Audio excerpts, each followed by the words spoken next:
आगे बस इसके, ठीक है। इसको देखते हैं बेटा हम यहाँ पर ClF5 को ले लेते हैं बेटा। ClF5 की शेप बनाते हैं हम यहाँ पर, कैसे बनेगी। Cl 1 2 3 4 और ये नीचे वाला 5 है बेटा, और ऊपर लोन पेयर है। तो आपको कैसे दिखाई दे रहा है, अगर आप इसकी शेप पे जाएं तो शेप कैसे दिखाई दे रहा है बेटा, ये तो स्क्वायर स्क्वायर है आपका, स्क्वायर से दिखाई दे रहा। एक नीचे को पिरामिड से दिखाई दे रहा आपको, तो क्या बोल देंगे आप इसको, स्क्वायर स्क्वायर, ठीक है। स्क्वायर की स्पेलिंग थोड़ा सही से कर देते हैं हम, स्क्वायर पिरामिडल,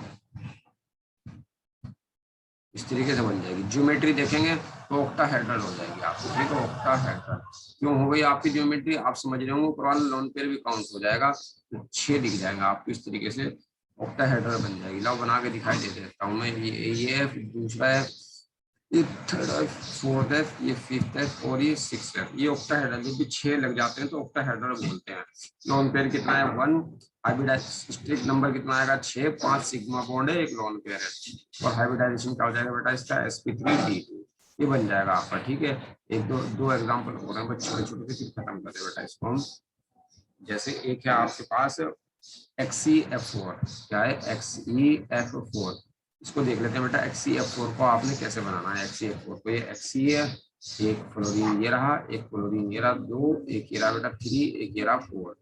ऑक्सीजन के आउटर मोशन में 8 इलेक्ट्रॉन होते हैं, तो 8 लिख दिया। तो आपको क्या चीज दिखाई दे रही है बेटा, यहाँ पर स्क्वायर प्लेनर दिखाई दे रहा होगा आपको, ठीक है। ये क्या है आपका, एक स्क्वायर प्लेनर स्ट्रक्चर है, दिखाई भी दे रही होगी कैसे, देखो यहाँ पर ये स्क्वायर से बनता हुआ आपको एक दिखाई दे रहा होगा ऐसे। स्क्वायर बेटा ध्यान रखना है, स्क्वायर प्लेनर, स्क्वायर प्लेनर है इसकी शेप। और अगर आप ज्योमेट्री की बात करेंगे बेटा, ऊपर वाला और नीचे वाले लोन पेयर भी काउंट हो जाएंगे, तो क्या बन जाएगी आपकी ये भाई इसको सही करते हैं एक मिनट। यहाँ पर ये फ्लोरीन नहीं है भाई, ठीक है। ये क्या है यहाँ पर, ये लोन पेयर था, यहाँ पर ये लोन पेयर है, ठीक है। इसको भी मैंने इससे मिला दिया। हाँ यहाँ पर देखते हैं यहाँ पर कैसी बन जाएगी बेटा, ऑक्टाहेड्रल बन जाएगी। क्या, ऑक्टाहेड्रल क्यों बन गई, क्योंकि ऊपर ये जो है ना, ये ऊपर वाला और नीचे वाला भी काउंट हो जाएगा भाई इसमें, ऐसे नीचे 6 हो जाएंगे टोटल, तो ऑक्टाहेड्रल। सिग्मा बॉन्ड देखो कितने हैं, 4 सिग्मा बॉन्ड, 2 लोन पेयर, 6 को ऐसे लिखेंगे sp3d2, sp3 2 लोन पेयर हैं, ऐसे बना देंगे। लास्ट एग्जांपल लिखा है भाई मैं, उसके बाद खत्म। इंपोर्टेंट एग्जांपल है लास्ट वाला भाई, बहुत इंपॉर्टेंट एग्जांपल है, आया हुआ है आपका पहले एम्स में आया हुआ है बेटा वो क्वेश्चन। देखते हैं क्या है, XeF6 बोल रहा बेटा, XeF6, इसको ये तो देखते बहुत हैं। आगे सर। हाँ XeF6 आया हुआ बेटा, XeF6 को हम ऐसे लिख सकते हैं, देखो यहाँ पर 6 है, देखो बनाओ 6, 1 2 3 4 5 6, ये आपको ऐसे दिखाई दे रहा है जैसे ऑक्टाहेड्रल हो, ठीक है। कैसा दिखाई दे रहा है बेटा, ये ऑक्टाहेड्रल। इसमें एक लोन पेयर भी है, क्योंकि जीरोन की आउटर मोशन में 8 इलेक्ट्रॉन होते हैं बेटा, 8 इलेक्ट्रॉन है, तो एक लोन पेयर ही बचा जीनोन। तो शेप तो यही हो जाएगी बेटा, कैसी, ऑक्टाहेड्रल ही बन जाएगी शेप तो, क्योंकि लोन पेयर तो काउंट ही नहीं करते हम इसमें, ऑक्टाहेड्रल। लेकिन अगर मैं ज्योमेट्री बनाने जाऊं इसकी बेटा, ज्योमेट्री बनाते हैं, देखो ज्योमेट्री में क्या चीज दिखाई देगी आपको, एक फ्लोरीन ऊपर, एक फ्लोरीन नीचे, एक फ्लोरीन यहाँ पर है, एक यहाँ पर है, एक फ्लोरीन यहाँ पर है, एक फ्लोरीन यहाँ पर, ऑक्टाहेड्रल ही है। लेकिन इसमें साथ साथ क्या दिखाई दे रहा बेटा, एक लोन पेयर भी दिखाई दे रहा। ये लोन पेयर जो है ना बेटा, रिपल्सन लगा, हाँ रिपल्सन लगाएगा, इस वाले बॉन्ड पे भी, इस वाले बॉन्ड पे भी, दोनों बॉन्ड पे रिपल्सन लगाएगा। तो क्या बोल देंगे, इसकी ज्योमेट्री डिस्टोर्ट हो जाएगी। डिस्टोर्ट का मतलब विकृत हो जाएगी, गड़बड़ा जाएगी थोड़ा, डिस्टोर्टेड। ऑक्टाहेड्रल, ऑक्टाहेड्रल, डिस्टोर्टेड का मतलब कुछ कमी है भाई इसमें, ऑक्टाहेड्रल होने में, डिस्टोर्टेड है, विकृत है थोड़ी, गड़बड़ा गई थोड़ी, डिस्टोर्टेड ऑक्टाहेड्रल। और बेटा सिग्मा बॉन्ड काउंट करो, 1 6 और एक 7, 7 आए 7 हो जाएगा। और आप हाइब्रिडाइजेशन देखेंगे sp3d3, लोन पेयर कितना है 1। बस बेटा इसके अंदर आपको यही देखना था, ये हो गया आपका कंप्लीट। अब मैं आपको डायपोल मोमेंट सिखा रहा हूँ, वो कल किसी ने पूछा था बेटा डायपोल मोमेंट, सभी देखेंगे, सभी के लिए जरूरी है वही डायपोल मोमेंट, और आपका इम्पोर्टेंट भी है वो डायपोल मोमेंट। उसके न्यूमेरिकल हो नहीं रहे होंगे आपसे, उसके एग्जाम्पल भी नहीं होंगे आपसे, अगर आप नहीं सीखेंगे तो। ये आधा घंटा है, बहुत अच्छा टॉपिक हो जाएगा क्लियर आपका। देखते हैं बेटा डायपोल मूवमेंट, डायपोल मूवमेंट, ठीक है, रिप्रेजेंट करते हैं इसको म्यू से। टॉपिक है और आपका ये इंपॉर्टेंट पॉइंट लिखेंगे बेटा इसके अंदर। सबसे पहला पॉइंट है बेटा, इट इज एन, जल्दी से, it is an experimental quantity, experimental quantity, ठीक है, जो किसके ऊपर डिपेंड करती है, which based upon bond polarity, which based upon bond polarity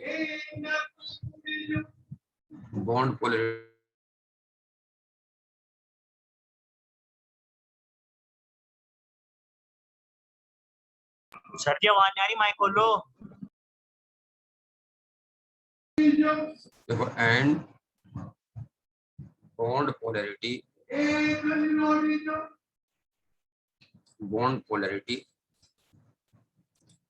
arises, इसकी वजह, arises का मतलब आना, उठना, arises किसकी वजह से आती है भाई, due to electronegativity difference, electronegativity differences, electronegativity difference की वजह से आती है। तो पहला पॉइंट है। दूसरा पॉइंट देखते हैं क्या कहता है। क्या कह रहा है बेटा पहला पॉइंट में, एक्सपेरिमेंटल क्वांटिटी है, ठीक है, और किसके ऊपर बेस्ड होती है, ये बॉन्ड पोलैरिटी के ऊपर बेस्ड होती है। दूसरी चीज, तीसरी बात क्या है बेटा, बॉन्ड पोलैरिटी किसकी वजह से आती है, इलेक्ट्रोनेगेटिविटी डिफरेंस की वजह से आती है। बस ये तीन बातें ध्यान रखनी है, एक्सपेरिमेंटल क्वांटिटी, बॉन्ड पोलैरिटी के ऊपर बेस्ड होगा डाइपोल मोमेंट, और बॉन्ड पोलैरिटी किसकी वजह से आएगा, इलेक्ट्रोनेगेटिविटी डिफरेंस की वजह से आएगा। दूसरा पॉइंट लिखेंगे बेटा, it is a vector quantity, it is a vector quantity, vector quantity है भैया आपके, वेक्टर क्वांटिटी, ठीक है, विच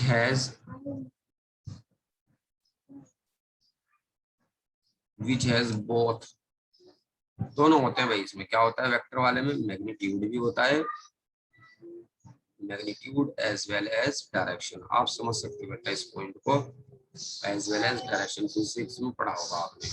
क्या जो वेक्टर क्वांटिटी होती है आपकी, उसके अंदर क्या होता है, मैग्नीट्यूड भी होता है और डायरेक्शन भी होता है।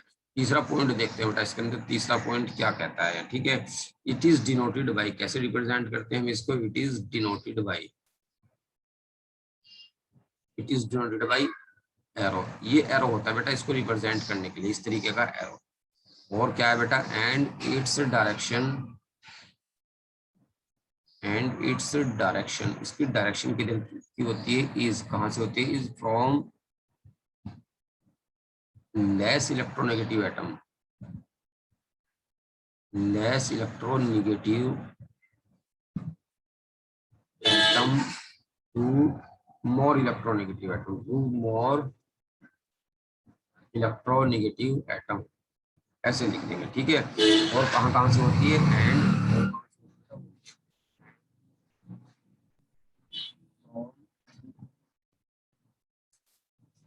Atom to lone pair. ये क्या है भैया, अभी देखेंगे इसको क्या है, एटम टू लोन पेयर। जैसे एग्जांपल देखते हैं बेटा इसको, जैसे देखो ये है आपका ए बी, कोई दो एलिमेंट है, कोई से भी तो हो सकते हैं। मान लिया आपने ये ज्यादा इलेक्ट्रोनेगेटिव है, ठीक है, मोर इलेक्ट्रोनेगेटिव ए है, और ये कैसा है आपका, ये लेस इलेक्ट्रोनेगेटिव है, मान लिया आपने, ठीक है, ये लेस इलेक्ट्रोनेगेटिव है। तो भाई डाइपोल मोमेंट का डायरेक्शन जब आप रिप्रेजेंट करेंगे, तो देखो ऐसे होता है डाइपोल मोमेंट का डायरेक्शन। मतलब बताओ थर्ड का। लड़का ही बता रहा बेटा, देख डाइपोल मोमेंट का डायरेक्शन इस तरीके से रिप्रेजेंट करेंगे, डाइपोल मोमेंट को एरो से रिप्रेजेंट करते हैं, और ये ज्यादा इलेक्ट्रोनेगेटिव की ओर होता है, ठीक है। और आधा क्या आता है इसके अंदर, थर्ड पॉइंट में, ये एटम है, एटम के ऊपर क्या लग रहा है आपका, एक लोन पेयर लग रहा है। तो जब हम इसका डाइपोल मोमेंट शो करेंगे, एटम से लोन पेयर की ओर ऐसे जाएगा, ये जो यहाँ पर लिखा, from atom to lone pair, atom से लोन पेयर की ओर, या कम इलेक्ट्रोनेगेटिविटी नेगेटिव एटम से ज्यादा इलेक्ट्रोनेगेटिव एटम की ओर। क्लियर हो गया भाई थर्ड पॉइंट, क्लियर हुआ थर्ड पॉइंट। फोर्थ पॉइंट देख लो, हो गया जी, हो गया। Dipole moment of an individual bond. Okay भाई, individual bond, individual bond, individual है बेटा, ध्यान रखना है। Individual bond is known as bond movement, bond movement. ठीक है, देखो क्या कह रहा, वेदर सिंगल या डबल या ट्रिपल बॉन्ड। सिंगल, ठीक है भाई, जो इंडिविजुअल बॉन्ड होगा उसको, जैसे एग्जांपल देखते हैं इसका क्या कह रहा है। देखो यहाँ पर आपने CO2 की स्ट्रक्चर बना दी, आप रिप्रेजेंट करेंगे बेटा इसको, कम इलेक्ट्रोनेगेटिव से ज्यादा इलेक्ट्रोनेगेटिव की ओर जाएगा, कम से ज्यादा की ओर जाएगा। ठीक है, तो क्या है बेटा, बॉन्ड मूवमेंट तो है यहाँ पर, क्या है, बॉन्ड मूवमेंट तो है, लेकिन डायपोल मूवमेंट क्या है, 0। इसको देखते हैं बेटा, अभी देखता हूँ यहाँ पर फोर्थ पॉइंट को दोबारा से बना देते हैं। क्या है, CO2, यहाँ पर CO2 है। अगर देखो बॉन्ड मूवमेंट तो है भैया, यहाँ पर ये बॉन्ड मूवमेंट है लाल वाला, बॉन्ड मूवमेंट बताते मैंने, इंडिविजुअल बॉन्ड का जो होगा, इंडिविजुअल बॉन्ड है, डबल बॉन्ड, इसका तो बॉन्ड मूवमेंट है, इस वाले डबल बॉन्ड का भी बॉन्ड मूवमेंट है भाई। तो बॉन्ड मूवमेंट तो है इसमें, जो इंडिविजुअल होगा, सिंगल का और डबल का और चाहे ट्रिपल का होगा, वो इंडिविजुअल का कहलाएगा। इंडिविजुअल बॉन्ड का जो मूवमेंट होगा, डायपोल मूवमेंट होगा, उसको क्या बोलेंगे हम, बॉन्ड मूवमेंट। तो बॉन्ड मूवमेंट तो है यहाँ पर, लेकिन क्या है, दोनों अपोजिट डायरेक्शन में है, तो क्या लिख देंगे भाई, net dipole movement, net dipole movement कितना हो जाएगा, net dipole movement mu equal to 0 हो जाएगा। ठीक है, अगर मैं पूछ लूँ यहाँ पर bond movement, bond movement of C double bond O, तो क्या है बेटा, ये नॉट इक्वल टू 0 है, 0 नहीं है, ध्यान रखना भाई। लेकिन अगर मैं पूछने लगूँ dipole movement, dipole movement of तो वो CO, 0 है। हाँ, डायपोल मूवमेंट ऑफ CO2, तो क्या होगा भाई, इक्वल टू आपका 0 हो जाएगा, ध्यान रखेंगे।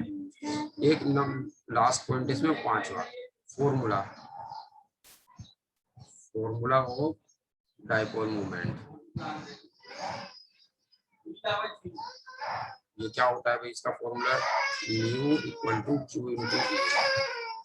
ठीक है, Q क्या होता है भाई, Q को देखते हैं, क्या है यहाँ पर, चार्ज है भाई, तो आपको पता है चार्ज है। ठीक है, charge developed on any pole, charge develop on any pole, on any pole. ठीक है, किसी भी एटम पर चार्ज जो डेवलप हो रहा है। डी क्या है बेटा, डिस्टेंस है, inter nuclear distance between two atom, क्या है, इंटर, अब मैं न्यूमेरिकल वाला पोर्शन बताऊंगा थोड़ा सा, inter nuclear distance between two atoms, between two atoms, ये बेटा इसके अंदर है। एक यूनिट भी देख लेते हैं जल्दी से, इसकी यूनिट नंबर 6 पॉइंट जो इसके अंदर आएगा आपका, क्या रहेगा वो यूनिट का, यूनिट देखते हैं क्या कहता है बेटा वो यूनिट को, है देखो क्या कहता है यूनिट को बेटा, इसकी 3 यूनिट हमारे पास, ध्यान से देखना भाई। क्या था formula, mu equal to Q into D. ठीक, पहली यूनिट क्या रहेगी बेटा, Q की क्या हो जाएगी आपकी, कूलाम, चार्ज की क्या होती है आपकी, कूलाम। ठीक है, और डी की क्या हो जाएगी बेटा, मीटर, कूलाम इंटू मीटर हो जाएगी। क्या, कौन सी यूनिट होगी बेटा, SI यूनिट। दूसरी हो जाएगी बेटा, अगर मैं इसको CGS में ले लूं, CGS में क्या हो जाएगी, कूलाम को जगह क्या ले लेते हैं बेटा, ESU, मीटर की जगह क्या ले लेते हैं, सेंटीमीटर।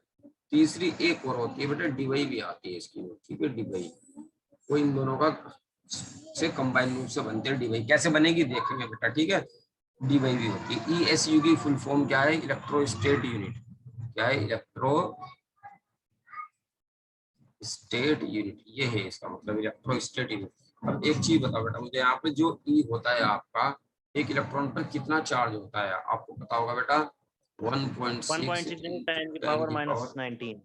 -19 कूलम। ठीक है, ESU में कितना होता है बेटा चार्ज, ये होता है 4.8 इंटू 10 की पावर -10 ESU। यहाँ से समझना बेटा, यहाँ से कोई सा भी न्यूमेरिकल होगा आपका सोल्व हो जाएगा। ठीक है, जो मैं आपको बताने जा रहा हूँ यहाँ से, तो ये ध्यान रखेंगे भाई। ठीक है, अगर देखो सर न्यूमेरिकल भी आ जाता है क्या? हाँ, न्यूमेरिकल बहुत बार आए हुए हैं बेटा इसके ऊपर, न्यूमेरिकल बहुत सारे न्यूमेरिकल दे रखे हैं आपको, मॉड्यूल में भी 5 न्यूमेरिकल दे रखे हैं एक साथ। और इसके भी ऊपर क्या होगा, यूनिट के ऊपर? देख लेना, भी एक न्यूमेरिकल कराऊंगा, देख लेना, 2-3 न्यूमेरिकल कराऊंगा एक जैसे ही, देख लेना किस तरीके का। देख लो यहाँ पर फिलहाल बहुत अच्छा न्यूमेरिकल बनता है इसके ऊपर, और इम्पोर्टेंट है, बहुत ज्यादा इम्पोर्टेंट है इसका। देखो ये एक इलेक्ट्रॉन का चार्ज है बेटा, ये भी एक इलेक्ट्रॉन का चार्ज है, ये भी एक इलेक्ट्रॉन का चार्ज है, ठीक है। तो दोनों चार्ज रखने हैं आपको बराबर, क्योंकि दोनों के दोनों एक इलेक्ट्रॉन के ही चार्ज है। इतने कूलाम किसके इक्वल होगा, 4.8 इंटू 10 की पावर -10 ESU के बराबर, ठीक है। दोनों बराबर रख दिए बेटा, क्यों, क्योंकि दोनों एक ही इलेक्ट्रॉन के चार्ज थे। तो एक कूलाम किसके बराबर होगा बेटा, 4.8 इंटू 10 की पावर -10 ESU अपॉन में क्या जाएगा आपका 1.6 इंटू 10 की पावर -19। अब अगर मैं इसको कट करूं बेटा, इससे कट जाएगा, कितना आएगा 3, तो कितना आंसर आएगा 3।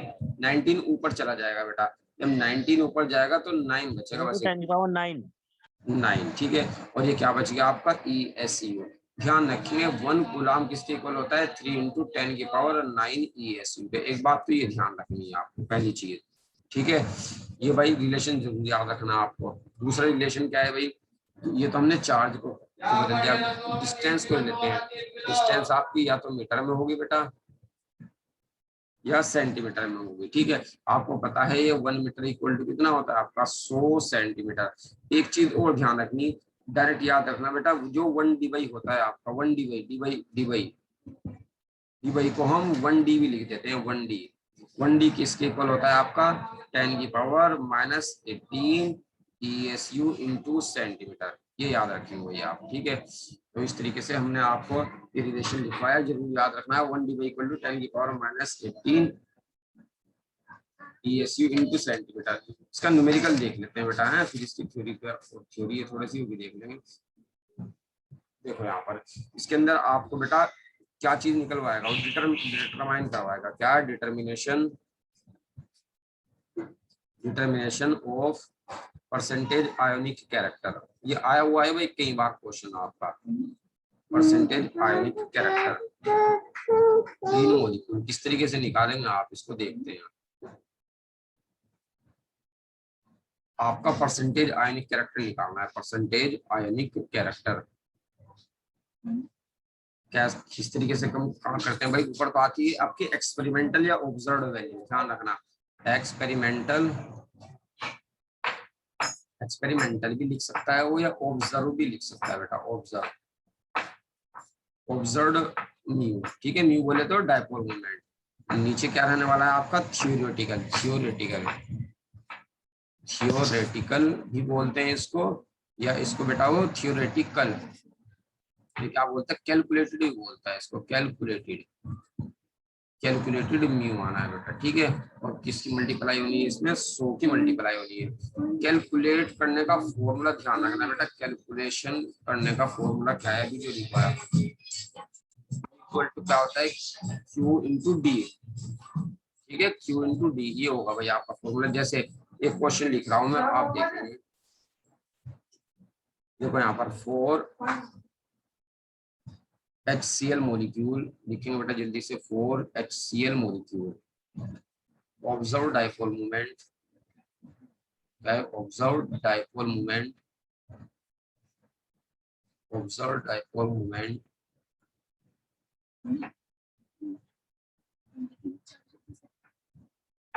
ऑब्जर्व डाइपोल मोमेंट दिया भाई इसके, इसने 1.03 डीवाई डीवाई में दिया बेटा, है ध्यान रखना है। डी जहां पर भी लिखा हुआ होगा इसको डीवाई मानेंगे आप। एंड और क्या दिया, एंड बॉन्ड लेंथ कितनी दी है उसको भी देख लेते हैं। बॉन्ड लेंथ कितनी दी है भाई 1.275 एंगस्ट्रॉम ये दी है। क्या रहा बेटा वो कैलकुलेट परसेंटेज आयनिक कैरेक्टर, अच्छा क्वेश्चन है बेटा, है बढ़िया क्वेश्चन है। Percentage ionic character in HCl molecule, ठीक है। अब देखो एक चीज बताएं हम आपको भाई, म्यू तो कैलकुलेट तो कर ही लोगे आप, ठीक है। कैलकुलेट क्यों, कैसे कैलकुलेट कर लोगे, डिस्टेंस पता है आपको डी, क्यू भी आपको पता होता है बेटा चार्ज, तो म्यू आ जाएगा। बस इतना ध्यान रखना बेटा, जोन सा म्यू ऊपर वाली क्वांटिटी में होगा वही वाला म्यू आपको नीचे वाली क्वांटिटी में रखना है, यानी कि दोनों की क्वांटिटी सेम होनी चाहिए, तब जाके आपका क्वेश्चन सही बैठेगा, नहीं तो नहीं होगा बेटा क्वेश्चन। ठीक है, जैसे अभी देखते हैं यहाँ पर क्या कह रहा हूँ मैं, ये ध्यान रखना था दोनों की क्वांटिटी सेम हो। देखो कैसे बनेगा भाई, आसान है। अगर क्वांटिटी या अगर ये रिलेशन याद है आपको 1 dy वाला, नहीं याद है फिर नहीं होना भाई क्वेश्चन। देखो म्यू जो दिया आपको, कौन सा दिया म्यू आपको, एक्सपेरिमेंटल जो दिया, एक्सपेरिमेंटल को मैं OBS लिख रहा हूँ, यानी कि ऑब्जर्व। ऑब्जर्व कितना दिया भाई उसने आपको, 1.03 dy दिया। ठीक है, ठीक है भाई दे दिया। अब म्यू आपको कैलकुलेटेड निकालना है, कैलकुलेटेड क्या होता है भाई, Q into D, Q into D लगाना है। लगाइए बेटा, Q की जगह लगाइए जो आपके जनरल याद है बेटा वही लगा देंगे। अच्छा एक चीज और बताइए बेटा, Q कितना है आपका, ES डीवाई में ना, ऊपर वाला डीवाई में, तो डीवाई में रिलेशन ESU और सेंटीमीटर वाला होता है बेटा, रिलेशन जो निकल के आता है, तो मैं ESU और सेंटीमीटर वाली लगा के चलूंगा। Q बताओ ESU में कितना था, अभी जो मैंने लिखा था ESU में, अगर किसी के याद है पिछले वाले पेज पे कितना आया था बेटा, 4.8 into 10 की पावर 9 -10 ESU। -10 ठीक है भाई, 4.8 इंटू 10 की पावर -10 ESU इतना आया था बेटा। 17% आ रहा क्या इसका आंसर? कितना? 17। हाँ 17 आ रहा है, वेरी गुड। एक तो ये हो गया भाई आपका Q। अब बेटा डिस्टेंस देखेंगे, सेंटीमीटर में लेनी है, कितनी दी है, 1.275 एंगस्ट्रॉम है। तो आप इसको सेंटीमीटर में बदलेंगे, 10 की पावर -8 से मल्टीप्लाई कर देंगे भाई। ठीक है, तो बेटा अब करो इसको, देखो यहाँ पर मल्टीप्लाई करो, इसकी कितनी आएगी, 4.8 इंटू 1.275, और ये 8 और 10 और 8 जो है कितना हो जाएगा, 18 हो गया भैया आपका। और ये क्या है आपका सेंटीमीटर में, क्या बन गया, ESU इंटू सेंटीमीटर, इस तरीके से। अब बेटा ESU और सेंटीमीटर ये किसके इक्वल होता है, ये dy के इक्वल होता है, 1 dy के। तो 4.8 इंटू 1.275, और इसकी जगह क्या लिख दूंगा मैं dy लिख दूंगा। अब बस लगा दो ये परसेंटेज आयनिक कैरेक्टर वाला फॉर्मूला। ऑब्जर्व वाला तो ऊपर रहेगा 1.03, और कैलकुलेटेड नीचे रहेगा, कितना आएगा, 4.8 इंटू 1.275 इंटू 100। अब आप इसको सोल्व कर लेंगे बेटा, सोल्व करके देखना 17% आपका आएगा। इस तरीके से आपसे आना चाहिए भाई। कहने की बात क्या है, आपको डीवाई में लिखा हुआ मिलेगा ऑब्जर्व, ऑब्जर्व तो देगा बेटा, एक्सपेरिमेंटल होगा ये, तो ये डीवाई में है। तो आप जब डीवाई में कैलकुलेटेड निकालेंगे ना, तो डीवाई में निकालने के लिए आपको ESU और सेंटीमीटर में लिखना पड़ेगा। ESU और सेंटीमीटर आते डीवाई बन जाएगा आपका।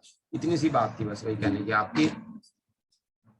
अब देखते हैं भाई यहाँ पर दूसरी चीज क्या पूछ सकता है। अगर ये बेटा ये पेज आपके अच्छी तरीके से कन्वर्जन आ गया कि कोई सा भी न्यूमेरिकल आ जाए, इसमें न्यूमेरिकल हो जाएगा आपका। जैसे एक और चीज पूछता है इसके अंदर, कंपैरिजन या डिटरमिनेशन।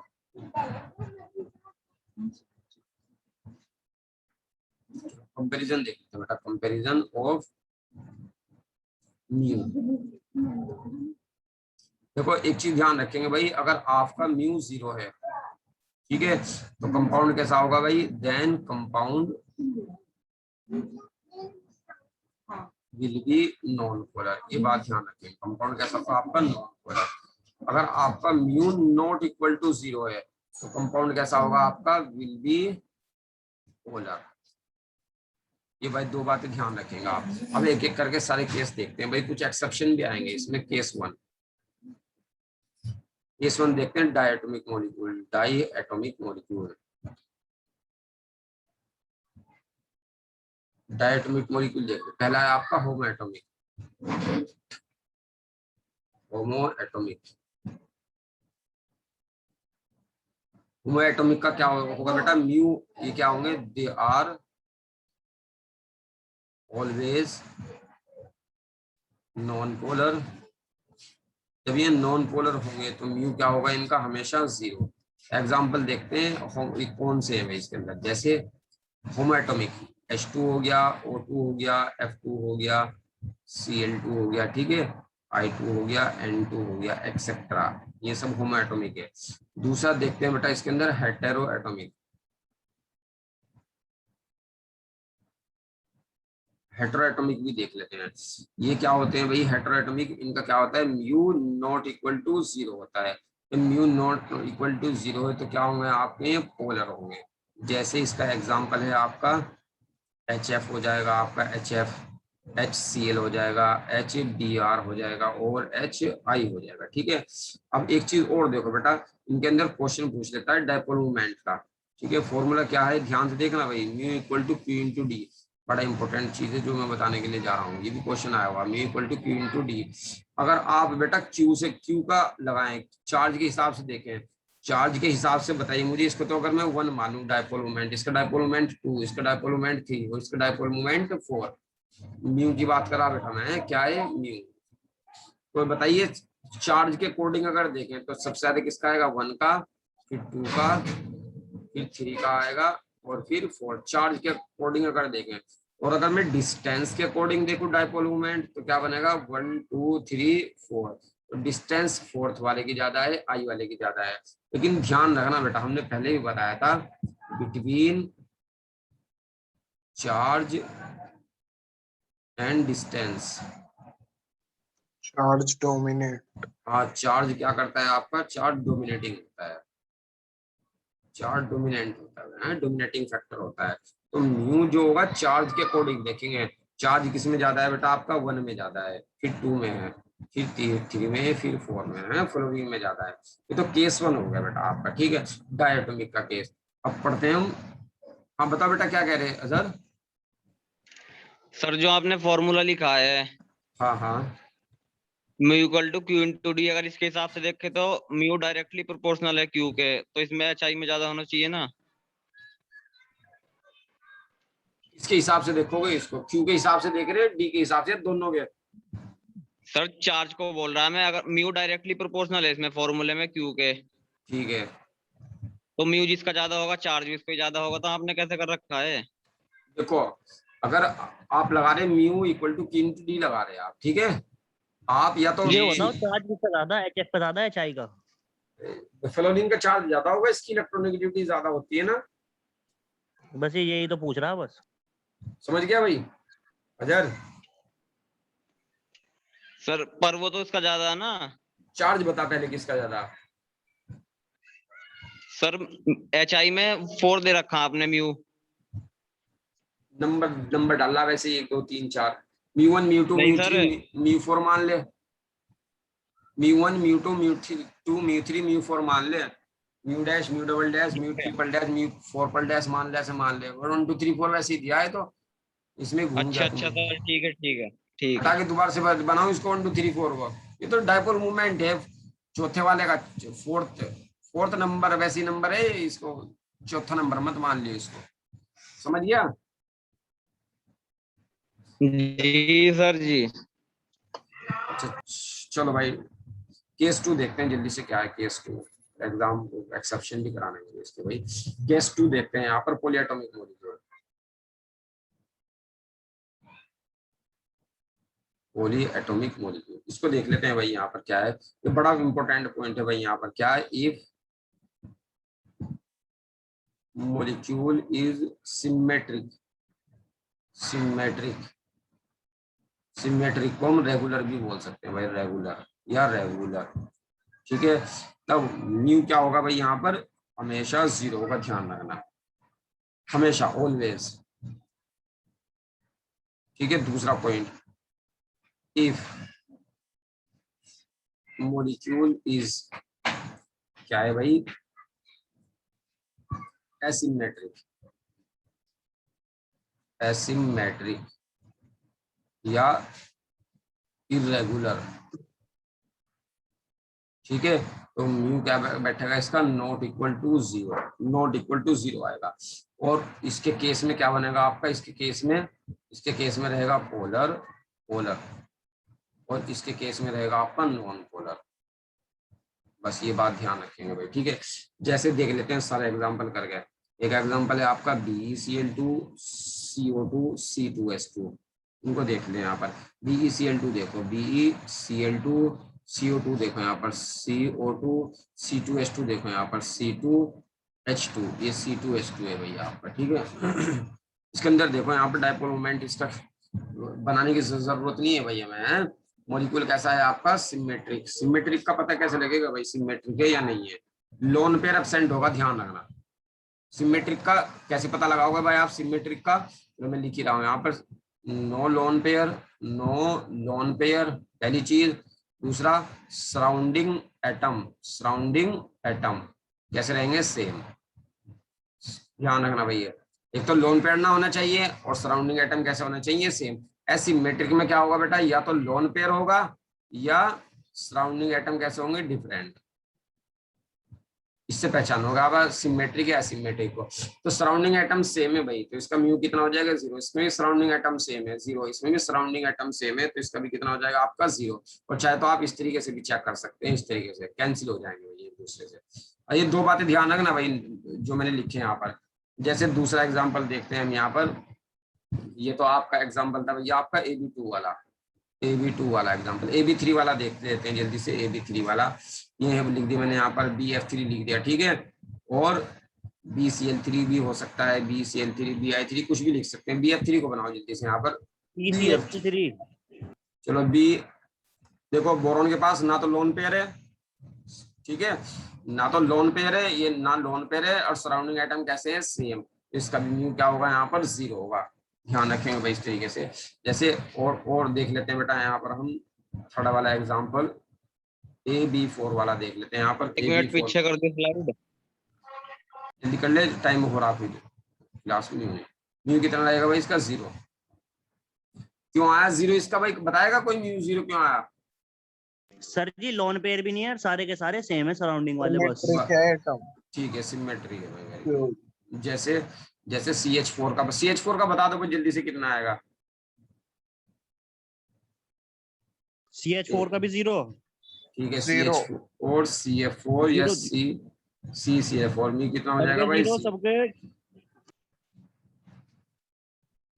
AB5 का देख लेते हैं भाई, AB5 का, ठीक है। ये है आपका PCl5, इसमें भी क्या होगा भाई, म्यू आपका 0 हो जाएगा। सर इसमें भी 0।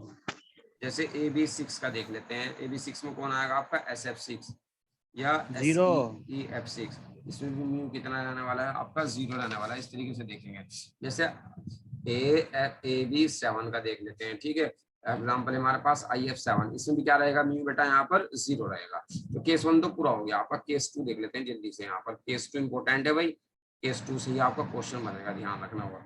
केस 2 इसके अंदर क्या होगा भाई, देख लिख लेते हैं यहाँ पर। ये तो हमने बता ही दिया भाई कैसे पता लगेगा आपका एसिमेट्रिक का। एसिमेट्रिक का आपको कैसे पता लगेगा, एसिमेट्रिक का कैसे पता लगेगा, लोन पेयर प्रेजेंट होगा पहली चीज, या तो लोन पेयर या एटम अलग अलग हो, या different surrounding atom, different atom, different surrounding atom. जैसे देख लेते हैं बेटा हम, जैसे SO2 देखते हैं बेटा यहाँ पर। SO2 क्या है बेटा यहाँ पर आपका, लोन पेयर प्रेजेंट है सल्फर पर, तो ये क्या है इसका, म्यू नॉट इक्वल टू 0 बैठेगा बेटा है।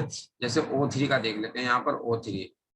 O3 की स्ट्रक्चर होती है बेटा आपकी, ये O3 की स्ट्रक्चर है, इस पे भी लोन पेयर है यहाँ पर सेंट्रल पे, तो इसका भी क्या है, म्यू नॉट इक्वल टू 0।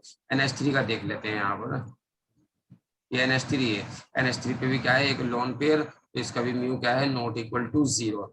जैसे आपका H2O देख लेते हैं, आपका H2O, जिनोन वाले भी, जिनोन वाले हाँ सब बना हुआ बेटा भी आ रहा, जिनोन वाले पे भी जल्दी से है। इसका भी म्यू क्या है यहाँ पर, नॉट इक्वल टू 0, ठीक है। जैसे ये आपका CH3F हो जाएगा बेटा, इसमें है CH3Cl हो जाएगा, CH3Br हो जाएगा, ये सब इसके एग्जाम्पल आएंगे। CH3H, क्योंकि सबका डायपोल मोमेंट क्या है आपका, नॉट इक्वल टू 0 है। क्यों है नॉट इक्वल टू 0, क्योंकि सराउंडिंग एटम अलग अलग है। तो इस तरीके से अब इसमें एक एक्सेप्शन है, उसको देखते हैं जल्दी से। एक्सेप्शन, क्या एक्सेप्शन है, XZF2 और XZF4। हाँ ये वो इम्पोर्टेंट है भाई, एक्सेप्शन। एक्सेप्शन बिल्कुल। एक्सेप्शन क्या एक्सेप्शन बैठेंगे, एक तो है आपका XCF2, ठीक है, एक है आपका XCF4, 0 होगा लोन पेयर होने के बावजूद में। एक है क्या है भैया इसका, XCF5। तो बस ये लोन पेयर है बेटा सर। XCF2 को बना कर देखो, XCF2 ये बनेगा आपका, लोन पेयर है इसमें, ये यहाँ पर लोन पेयर दिखाई दे रहे हैं। तो जब भी क्या है इसका डायपोल मोमेंट 0। XCF4 में भी लोन पेयर दिखाई देंगे आपको, इस तरीके से लोन पेयर दिखाई दे रहे हैं यहाँ पर। देखो ये 8 तो इसका भी क्या होगा, डायपोल मोमेंट 0, इसका भी क्या होगा, डायपोल मोमेंट 0। एक लोन पेयर है भाई इसमें, देख लेना कितने हैं XCF5 में, तो बना ही देते हैं। चलो 1 2 3 4 5 और कितने लोन पेयर आएंगे इसमें, 5, 2 लोन पेयर आ जाएंगे भाई, एक पे नेगेटिव। चलो इतने लोन पेयर होने के बावजूद भी इसका डायपोल मोमेंट कितना है, 0। इस तरीके से आप ध्यान रखेंगे भाई, ठीक है। एक होता है आपका एक एग्जांपल और है भाई इसी का, एक्सेप्शन का ही, I2Cl6, I2Cl6, ठीक है। आयोडीन देख लेते हैं बेटा, I2Cl6 की स्ट्रक्चर, एक Cl, 2 Cl, ठीक है, 3 Cl, 4 Cl, एक Cl आपका ये रहा, ठीक है, और एक Cl ये रहा, ये ICl3 रहा, इस पे भी लोन पेयर है, इस पे भी लोन पेयर है, ये इसके साथ कोऑर्डिनेट बॉन्ड बनाएगा, ये इसके साथ कोऑर्डिनेट बॉन्ड बनाएगा। इसके ऊपर यहाँ पर क्या बच रहा है, एक लोन पेयर ऊपर है और एक लोन पेयर कहाँ बच रहा है, इसमें नीचे। 2 लोन पेयर है भाई यहाँ पर, ठीक है, 2 लोन पेयर है इसमें, ऐसे ही इसमें भी यहाँ पर 2 लोन पेयर है। तो लोन पेयर होते हुए भी इसका डायपोल मोमेंट कितना है बेटा, 0 है, ठीक है। इस तरीके से ध्यान रखेंगे। और 3-4 क्वेश्चन देखते हैं, बड़े इंपॉर्टेंट क्वेश्चन है भाई, देखो यहाँ पर जल्दी से। ये है आपका NH3 H2O और HF, इसमें डायपोल मोमेंट पूछ रहा है बेटा किसका ज्यादा होगा, ऑर्डर बताना है किसका ज्यादा होगा भाई। Mu equal to Q into D से देख लो भाई, चार्ज वाला देख लो, चार्ज किस पे ज्यादा है, क्लोरीन पे, ठीक है। इलेक्ट्रोनेगेटिविटी जिसकी ज्यादा होगी उसका चार्ज ज्यादा होगा भाई। H2O, H2S, H2SE, H2TE, यहाँ पर बताओ जल्दी से किस में ज्यादा है भाई चार्ज। ऑक्सीजन का सबसे ज्यादा, ऑक्सीजन का ज्यादा है भाई, चार्ज के हिसाब से देखे। क्वेश्चन नंबर 4 ये आया हुआ भाई, क्वेश्चन नंबर 4 आपका इम्पोर्टेंट है और एक्सेप्शन है बेटा। CH3F, CH3Cl, CH3Br और CH3I। अगर हम जनरली देखें चार्ज के हिसाब से देखें CH3I तो ये ऐसे बैठेगा, जबकि ये गलत है आपका, ठीक है। ये एक्सेप्शन क्या बैठेगा इसका, यहाँ पर एक्सेप्शन किस तरीके से होगा डील भाई, ये ऐसे होगा। तो यहाँ पर तो आएगा आपका CH3Cl, ठीक है, फिर आ जाएगा आपका ये CH3F, इसके जगह फंस जाएगा, बस खत्म, ये ऐसे ये है बस, इसमें और कुछ नहीं है। फिर क्या हो जाएगा आपका CH3F, फिर क्या हो जाएगा आपका CH3Br और ये क्या बन जाएगा आपका CH3I, ठीक है। ऐसे बन गया भाई ये, इस तरीके से ध्यान रखेंगे, ये ऑर्डर सही है। ये क्यों हुआ इसका कम या इसका ज्यादा क्यों हुआ है, समझ लो बेटा। यहाँ पर जो प्रोडक्ट होता है ना म्यू का, यानी Q इंटू डी, बस वो ज्यादा आ जाता है, इतना ध्यान रखना है, ठीक है। इसकी डिस्टेंस ज्यादा डोमिनेंट रहती है चार्ज के कंपेरिजन में Cl की। अगर Cl और फ्लोरीन का कम बात करें तो CH3Cl में डी जरूरत से ज्यादा होता है, ठीक है, चार्ज कम है क्लोरीन के मुकाबले, लेकिन डी क्लोरीन का जरूरत से ज्यादा है। तो म्यू Q इंटू डी की मल्टीप्लाई करते हैं तो म्यू इसका ज्यादा आता है, थोड़ा म्यू ज्यादा आता है, तो डिस्टेंस समझ गए भाई। एक्सेप्शन भी इसको आप इस तरीके से याद रखेंगे। और एक लास्ट फॉर्मूला है बेटा आपका, ठीक है, लास्ट फॉर्मूला है बड़ा इंपॉर्टेंट।